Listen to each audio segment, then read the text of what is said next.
சாய் பக்தர்கள் அனைவருக்கும் அன்பான வணக்கங்கள். சம்பூர்ண ஸ்ரீ ஸ்ரீபாத ஸ்ரீ வல்லப சரிதாமிர்தம் 44வது அத்தியாயம். சொர்ண பீதிகாபுரம் பற்றிய வர்ணனை. ஸ்ரீ பாஸ்கர சாஸ்திரி அன்றிரவும் அவர் வீட்டிலேயே தங்கி ஸ்ரீ ஸ்ரீபாதரின் தெய்வீக சரித்திரத்தை கேட்குமாறு கேட்டுக்கொண்டார். அடுத்த நாள் எங்கள் குளியல் மற்றும் தினசரி சடங்குகளை முடித்துக்கொண்டு ஸ்ரீ திரிபுராந்தகேஸ்வரர் கோவிலுக்கு சென்றோம். கோவிலில் ஸ்ரீ பாஸ்கர சாஸ்திரி ஸ்ரீ ஸ்ரீபாதரை பற்றி கூறத் தொடங்கினார். ஸ்ரீ ஸ்ரீபாதரின் பிறந்த இடம். என் செல்வங்களே, ஸ்ரீ ஸ்ரீபாதர் உண்மையில் சிவபெருமானின் உருவகம். அவர் பீதிகாபுரத்தை விட்டு மறைந்ததும் காசியை அடைந்தார். கங்கை நதியில் நீராடினார். அவர் ஸ்ரீ பீதிகாபுரத்திற்கு வருகை புரிந்தது மூலம் பூமியுடைய குணங்களின் பரிணாம வளர்ச்சி அடைவதற்கு உந்துதல் அளித்தார். ஆகவே பூமியில் அவர் பிறந்த இடமான ஸ்ரீ பீதிகாபுரம் உயிர் உணர்வு பெற்றது. சில நூற்றாண்டுகளுக்கு பிறகு அங்கு அவருடைய பாதுகைகள் அவருடைய மகா சமஸ்தானத்தில் பதிக்கப்படும். அங்கிருக்கும் பூமி உயிரோட்டம் நிறைந்ததாகவும் படிப்படியாக அது பூமி முழுவதையும் உயிர்ப்பிக்கும். விழிப்புணர்வு பெற்றவர்கள் தெய்வீக ஈர்ப்பு சக்தி காரணமாக பீதிகாபுரத்திற்கு ஈர்க்கப்படுவார்கள். பிருத்வி தத்துவத்தில் அவர் செய்த யஜ்ஞம் பீதிகாபுரத்தில் இருந்துதான் தொடங்கியது என்பதை நாம் புரிந்து கொள்ள வேண்டும். அவர் முன்பு சென்ற இடங்கள் அல்லது அவர் எங்கெல்லாம் செல்லப்போகிறாரோ அந்த இடமெல்லாம் விழிப்புணர்வு பெறும். அந்த இடங்களிலெல்லாம் எவர் ஒருவர் தன் காலடியை பதிக்கிறாரோ அவர்கள் கண்டிப்பாக அந்த தெய்வீக சக்தியினால் ஈர்க்கப்படுவார்கள். அது மட்டுமல்லாமல் அனைவரிடத்திலும் பூமியின் ஒரு பகுதி, பஞ்சபூதங்களில் ஒன்றான பூமியின் தன்மை இருக்கிறது. அதற்கு சத்தம், ஸ்பரிசம், ரூபம், ரசம் மற்றும் காந்தம், ஒலி, தொடுதல், உருவம், ருசி மற்றும் வாசனை ஆகிய தன்மைகள் உண்டு. நாம் அதை யோகத்தின் அடிப்படையில் யோசித்தால் ஒருவருடைய உடலில் ஸ்ரீ ஸ்ரீபாதரின் தெய்வீக கருணையினால் பூமியின் தன்மை விழிப்புணர்வு ஏற்பட்டால் அவர்கள் கண்டிப்பாக பீதிகாபுரத்திற்கு இழுத்து வரப்படுவார்கள் என்று கூறினார். நான் அவரிடம், ஐயா, பூமியின் தன்மை விழிப்புணர்வு அடைந்த ஒருவர் ஸ்தூல உடலுடன் பீதிகாபுரத்திற்கு வர இயலுமா என்று கேட்டேன். சொர்ண பீதிகாபுரத்தின் சிறப்பு. அவர் சிரித்துக்கொண்டே கூறத் தொடங்கினார். உங்கள் கேள்வி நியாயமானதுதான். பௌதீக பீதிகாபுரம் இருப்பது போலவே சொர்ண பீதிகாபுரம் என்று ஒன்று இருக்கிறது. பௌதீக பீதிகாபுரம் எவ்வளவு தூரம் உள்ளதோ அதே அளவு சொர்ண பீதிகாபுரமும் இருக்கும். சொர்ண பீதிகாபுரம் முழுவதுமாக சைதன்யத்தினால் கட்டப்பட்டது. ஆன்மீக தேடலில் உள்ள ஒருவருக்கு அந்த சைத்தன்யம் தொடர்பான விஷயங்கள் வளர்ச்சி பெறும் போது அவர் சொர்ண பீதிகாபுரத்து வாசியாவார். சொர்ண பீதிகாபுரத்தில் சைதன்யத்தினால் கட்டப்பட்ட பல்லாயிரக்கணக்கான அற்புதமான மாளிகைகள் இருக்கும். சொர்ண பீதிகாபுரத்தில் யோகிகள் மற்றும் மகா புருஷர்கள் விவரிக்க முடியாத பேரானந்தத்துடன் வாழ்ந்து கொண்டிருக்கிறார்கள். எனினும் அது நம் ஸ்தூல கண்களுக்கு புலப்படுவதில்லை. சொர்ண பீதிகாபுரம் யோக கண்கள் மற்றும் ஞான கண்களுக்கு மட்டும்தான் புலப்படும். காசியின் குறிப்பிடத்தக்க அடையாளங்கள் பஞ்சகோச யாத்திரை. அதே போல சொர்ணகாசி என்று ஒன்று உள்ளது. சைத்தன்யத்தினால் கட்டப்பட்ட சொர்ணகாசி பௌதீக காசி எவ்வளவு தூரம் பறந்து விரிந்துள்ளதோ அதே அளவு பறந்து விரிந்துள்ளது. காசிக்கு சென்று அங்கு வாழ வேண்டும் என்று எப்போதும் நினைத்து கொண்டே இருக்கும் ஒருவர் காசியில் வசிப்பதினால் கிடைக்கும் பலன்களை பெறுவார். ஒருவர் காசி விஸ்வேஸ்வரரை எப்போதும் தன் மன சைத்தன்யத்தில் சொர்ண காசியில் வசிப்பதாக நினைத்து கொண்டே இருந்தால் காசி விஸ்வநாதரின் அருளை பெறலாம். இதை புரிந்து கொள்வது மிகவும் சுலபம். உங்களுடைய அன்னமய கோஷத்திற்கு தொடர்புடைய கூறுகளுடன் ஒரு பீதிகாபுரம் இருக்கிறது. அதேபோல் பஞ்சபூதங்களால் ஆன காசி ஒன்று இருக்கிறது.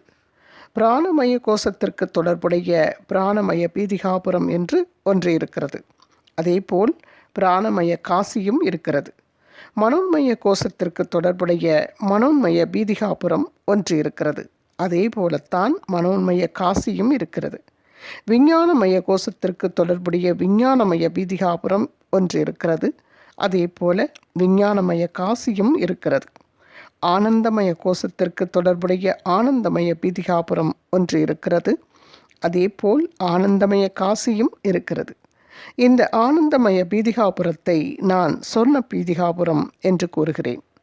இந்த ஆனந்தமய காசியைத்தான் நான் சொர்ண காசி என்று கூறுகிறேன் என்று கூறினார். நான் அவரிடம், ஐயா, நான் ஒரு அஞ்ஞானி, தயவுசெய்து இதை எனக்கு விளக்கமாக கூறுங்கள்.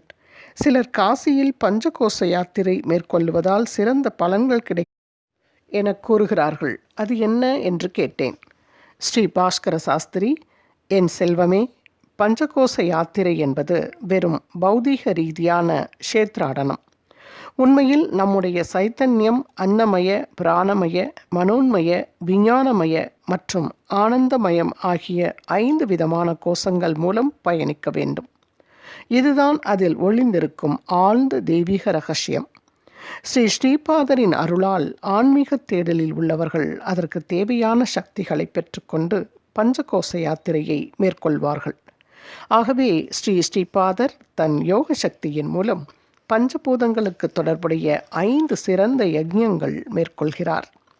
அந்த 5 யஜ்ஞங்களின் அடையாளமாக அவர் குருக்கட்டாவிற்கு அருகில் இருக்கும் பஞ்சதேவ மலையில் தன் தர்பாரை நடத்துகிறார். இந்த தெய்வீக இரகசியங்கள் தீவிரமான ஆன்மீக தேடலில் உள்ளவர்களால் மட்டுமே தன் யோக பார்வையால் புரிந்து கொள்ள முடியும். ஒரு சாதாரண மனிதனால் இதை புரிந்து கொள்ள இயலாது. ஸ்ரீபாதர் கங்கை நதியில் நீராடினார். பின்னர் கங்காதேவி அவர் முன் தோன்றி தினமும் கங்கையில் நீராடுமாறு கேட்டுக்கொண்டாள். ஸ்ரீபாதர் தான் கங்கையில் தினமும் நீராடுவதாக வரமளித்தார்.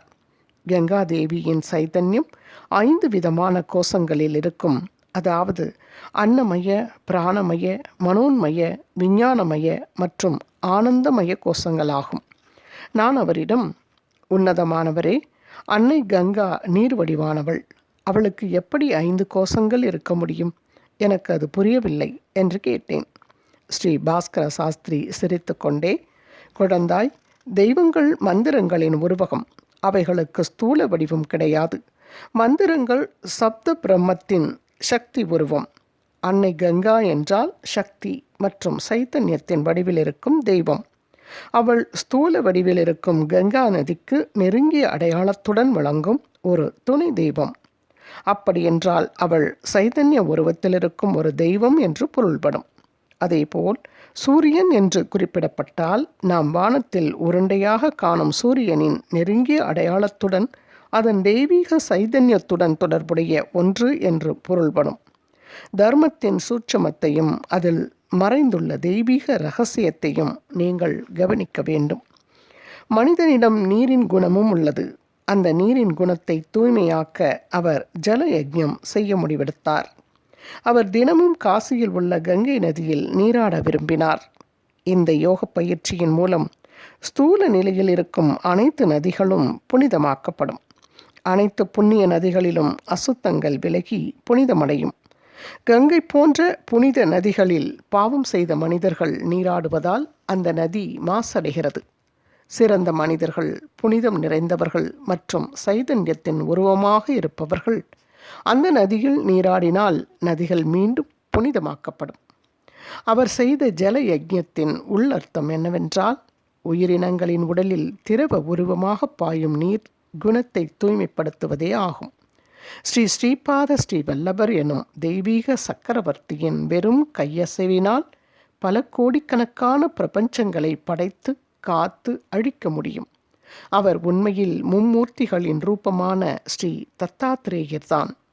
பாரத்வாஜ முனிவருக்கு திரேதா யுகத்தில் அளித்த சத்தியத்திற்கு கட்டுப்பட்டே சவித்ரு காடக சயனம் என்னும் யாகம் நிகழ்த்தப்பட்ட இடமான பீதிகாபுரத்தில் பாரத்வாஜ கோத்திரத்தில் விளையாட்டுகள் நிறைந்த மனித உருவத்தில் அவதரித்தார். மகா சித்தர்கள், மகா யோகிகள் ஆகியோரை ஆசீர்வதிக்கவும் தர்மத்தை உயர்த்துவதும் தான் இந்த அவதாரத்தின் நோக்கம்.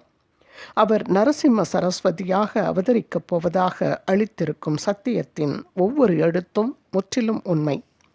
ஸ்ரீ ஸ்ரீபாத ஸ்ரீ வல்லபருடைய தெய்வீக சத்தியத்தையும் அவருடைய அவதாரத்தை பற்றியும் கேலி பேசுபவர்கள் பிசாசுகளாக பிறப்பார்கள்.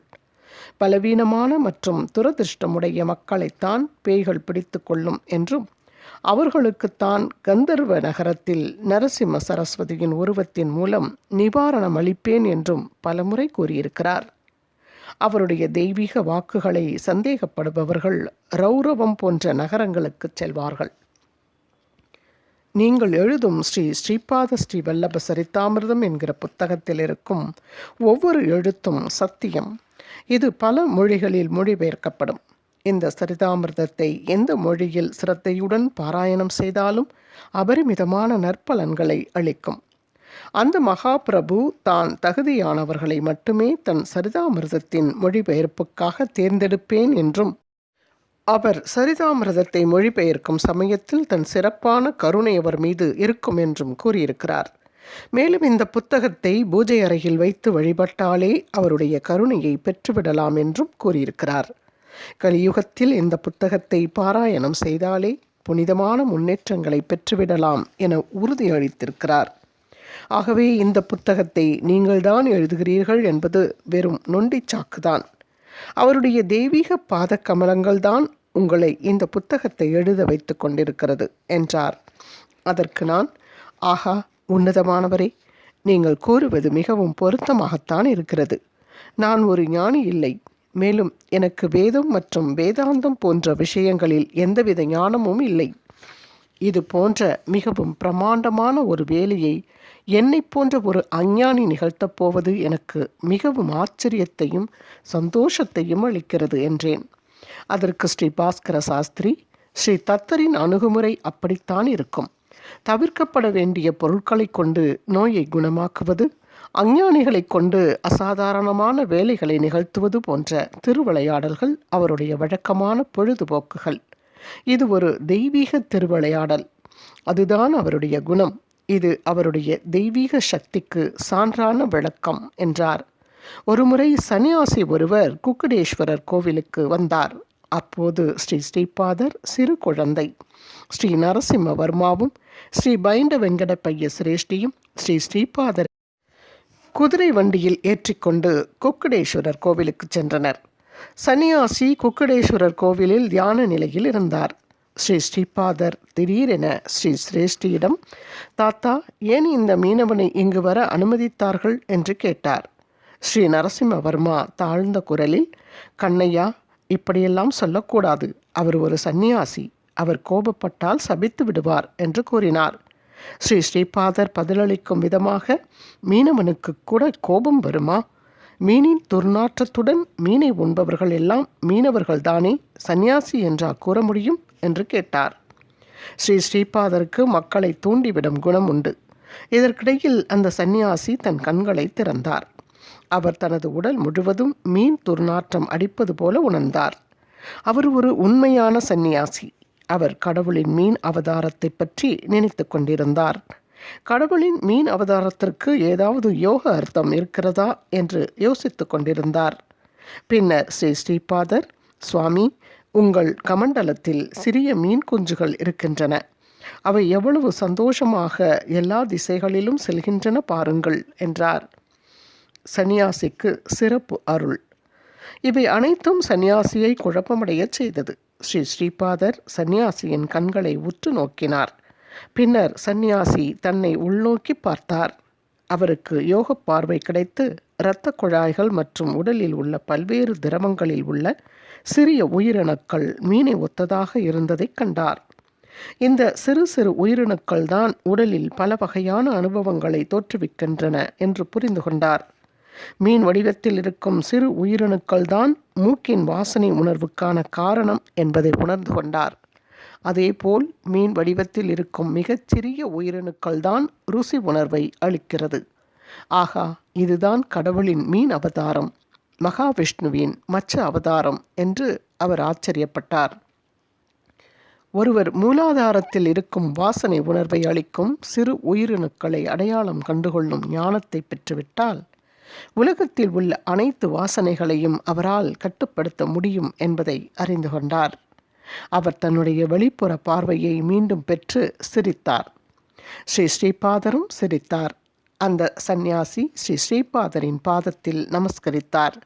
ஸ்ரீ ஸ்ரீபாதர் அவரை ஆசீர்வதித்தார். பின்னர் அந்த சந்நியாசியின் உடலிலிருந்து ஒரு அருமையான நறுமணம் வீசியது. இதுதான் பராசர முனிவர் மத்திய கிரந்தியை யோஜன கிரந்தியாக மாற்றுவதற்கு செய்த யோக செயல்முறை என்பதை புரிந்து கொண்டார். பதிவிரதைகளின் உடலிலிருந்து வாசனை வெளியேறும். அதனால்தான் அவர்கள் சுவாசினிகள் என்று அழைக்கப்படுகிறார்கள். உடலில் அனுபவங்கள் அனைத்தும் நறுமணத்தால் நிரம்பி இருந்தால் அதற்கு ஏற்ப பௌதீக மாற்றங்கள் ஏற்பட்டு நறுமணம் பரவும் என்பதை மௌனமாகவே ஸ்ரீ ஸ்ரீபாதர் அந்த சந்நியாசிக்கு கற்பித்து விட்டார். ஸ்ரீ ஸ்ரீபாதர், உங்களுக்கு மீன் அவதாரம் பற்றி தெரியும். ஆமை அவதாரம் தெய்வீக குணம் மற்றும் அசுர குணங்களின் அடித்தளம். மந்தார மலையை ஆமையின் முதுகில் வைத்து தேவர்களும் அசுரர்களும் கடலை கடைந்தனர். நீங்கள் உள்நோக்கி பார்த்தல் ஆமை தன் தலையை ஓட்டுக்குள் மறைத்துக் கொள்வது போல நீங்கள் மகா யோகியாகி விடுவீர்கள்.